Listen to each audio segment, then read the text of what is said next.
3 years ago, I met a woman who owned a pharmacy. It was a gift of love from her husband because she was passionate about improving the quality of care for people in her community.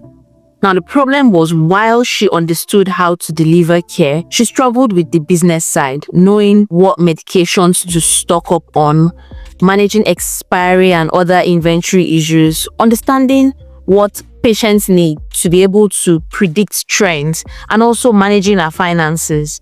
Now, the financing partners wanted to help, but the basic business information was lacking. So our pharmacy suffered and people could not access medications. In the end, even though she was passionate about improving the quality of care, she eventually could not do it. And we've seen many cases like this in the past 18 months, working with over 1,000 pharmacies. When pharmacies cannot grow or sustain their operations, people cannot access care, especially people with chronic illnesses who have recurrent medications. Today, dispensary helps pharmacies manage their operations, optimize their inventory, and reach more customers.